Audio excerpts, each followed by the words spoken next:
When Al begins our council meetings, he always has us take a moment to sit quietly,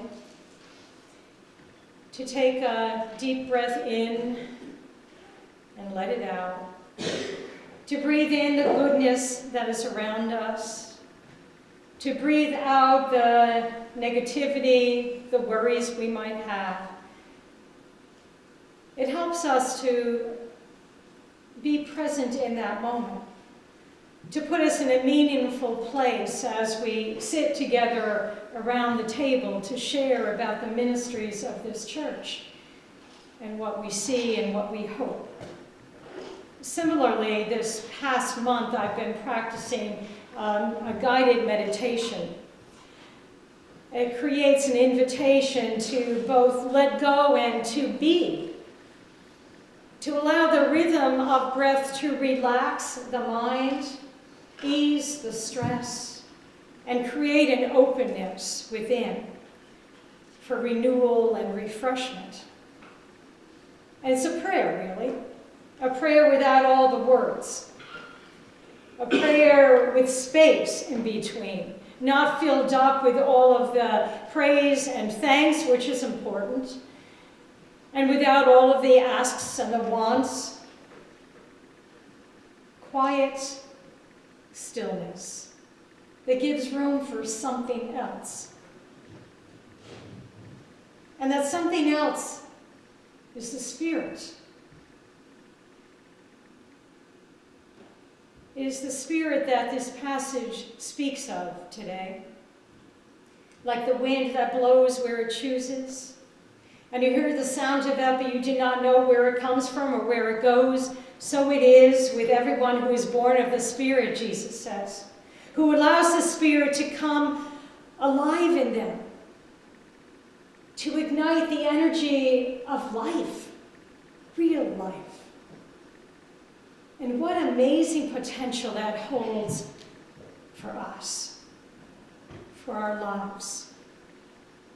You see, the Spirit is within every one of us. It's already there. That is a fact. And it is that Spirit that was in Nicodemus in our story today that I'm sure was stirring inside of him that brought him to seek out Jesus. To find out about his teachings, what he was teaching his followers, what was it about him that drew people to surround themselves, surround him by their presence, to try to gain something, to grasp something of what he had. This vibrant, profound presence that emanated from him and that drew others to him. Nicodemus was wondering about that, was driven to find out. He was not aware of the appearance and the awareness of that Spirit that was actually within himself, and he didn't know how to attain it. He was a man of tradition and of law as a Pharisee. He may have considered himself a man of faith, but his faith was in the tangible things that he knew and that he could see. Not, as it has been said in Hebrews, faith is being sure of what we hope for and certain of what we do not see. That was not the level of his faith in that moment. Or the wind that blows that is felt but not seen. That is the spiritual presence that fulfills our lives, that completes our lives. The unseen that we are invited to know profoundly, moving in and through us when we silence our heads and open our hearts and our souls. Well, Nicodemus struggled to get his mind around this idea, as Carrie shared with us, that there was more to this life than what he had been living and what he knew up to that point. The thought that rebirth was possible for him or for anyone, especially at his age, at thought about that phrase, can you teach an old dog new tricks? Came to mind. Not that I want to belittle this passage in any way, but he wondered, can I actually experience this rebirth? What you're talking about, Jesus, can I have that too? Could there be something more than what he understood and comprehended or believed? That's what brought him there that night. He wrestled with how to comprehend what he didn't understand. And yet the response to him was simple. You have that potential within yourself to live by the Spirit, to live in the awareness of deep love. It had always been there for him to grasp, to experience, to know. He simply needed to get rid of all the minutiae, all the details that got in the way, and the what-ifs and uncertainties, and allow himself to be, to simply be, where the Spirit could and would move in him and through him. And it is the same for each of us, to find those places where we can be, just be. Most of us have learned to come before God with a whole bunch of words. And look at our worship service. It reveals how packed our hour is with one vocal expression after another rolled into another. There's barely a snippet of quiet, really. When we take a moment of silence for our prayers, I always feel a sense of caution to not let that go too long, because we're not always comfortable with that quiet. It takes a while to grow and to learn to be in that place. Yet how can we know God's presence, I ask you? How can we feel the movement of the Spirit if we do not stop and listen for it? Not just listen with our ears, but listen with our heart, listen with our entire beings. If we do not make room for it within ourselves. Now, I'm not asking that our worship services have to be moments of quiet contemplation. Although we know that Maundy Thursday service is a little bit more like that, and how rich and meaningful it is for those of us that are drawn to that service, to find in that place a deeper sense of awe and praise, of peace and wholeness that it brings. But what I am offering up is the encouragement to make space in your lives for quiet, where you can tune into that still small voice of God, the powerful, hope-filled presence of the Spirit within you. As J. Philip Newell would say, listening for the heartbeat of God. And we can't hear that if all is in our mind of words and thoughts. It's taking time to empty ourselves that we might be filled in a new way. It is in that place that we become aware of that which is greater than ourselves, that is beyond our words to actually express, but that without a doubt is real and empowering and profound. And I know that everyone in here could tell me a moment in your life where you have felt that and know that. And we have the opportunity to make that more a part of our lives every day. It is what enables us to live the truth of love that defined Jesus' life, that through the ages and traditions has been an example for us, for every one of us. That well-known passage we just heard Carrie share, John 3:16, for God so loved the world that he gave his only Son, that whoever believes in him shall have eternal life. What are we to believe in him but the transcendent presence of love that knows no limits, that knows no boundaries, that knows no end? that is available to us every moment of our lives. It is that awareness that moved a man called Victor Rambo to serve those in need in India many years ago. He was a missionary. He was the child of missionary parents, born in 1891.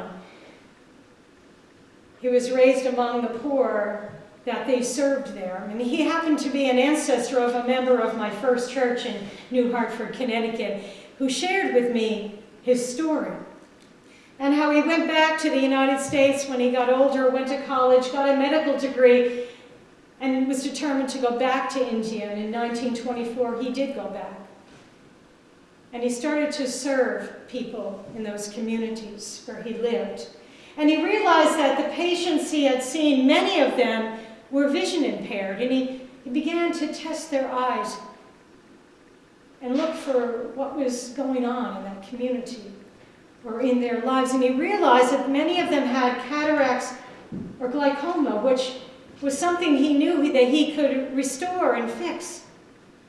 And so he began to take care of his patients in another way by working on their vision.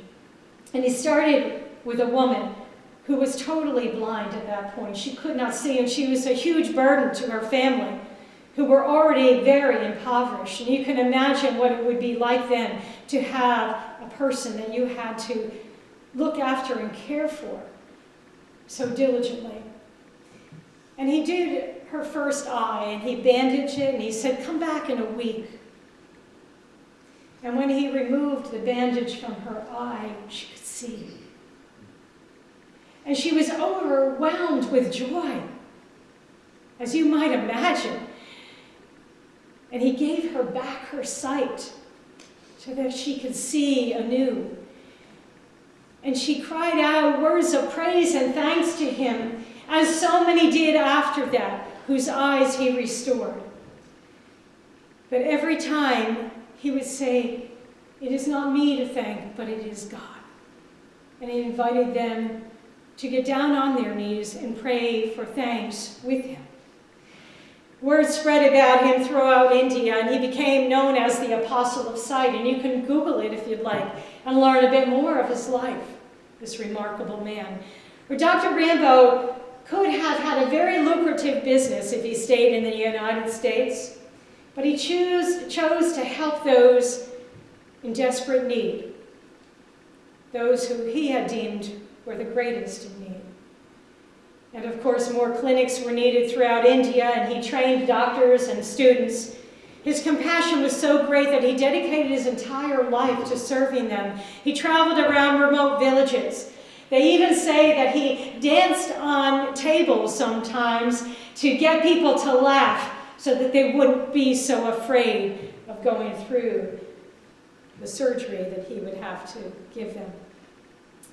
We might say that Dr. Victor Rambo was born from above, born of God's Spirit, born again. Surely he was aware of the presence of the Spirit within himself. Countless were grateful for that truth. And without a doubt, many opened up their hearts as well as they looked to him and saw in him the presence of the Spirit that he demonstrated. When we live by the Spirit within us, when we make time to connect to the divine energy, that divine love that is not out there but in here, we discover an amazing and empowering freedom to be ourselves, to be the radiance that touches the world beyond us. Our relationships, our attitude, our sense of purpose, how we choose to walk upon this earth. Nicodemus sought out Jesus in the dark of night, presumably to avoid the watchful eyes of others who might challenge his actions. But it speaks volumes symbolically. For like Dr. Victor Rambo's patients whose vision was restored out of the darkness of their lives, Jesus offered Nicodemus a new way of seeing light, of seeing hope.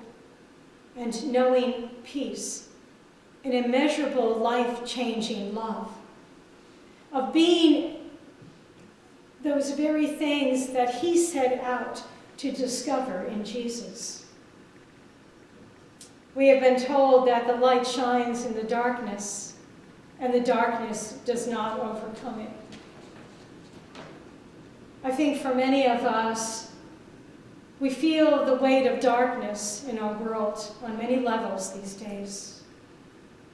How comforting it is to hear these words, that the darkness does not overcome the light that comes into our lives. That truth is made real to us when we take time to notice, to be, when we make time to acknowledge the remarkable potential that is ours, as we allow room for the Spirit to fill us with purpose, to fill us with life. For we have been given the opportunity to see through new eyes, the eyes of the heart, to see the indwelling presence of the Spirit, of God's Spirit within us. May that truth lead us to discover, as if for the first time, the amazing life that is waiting for us.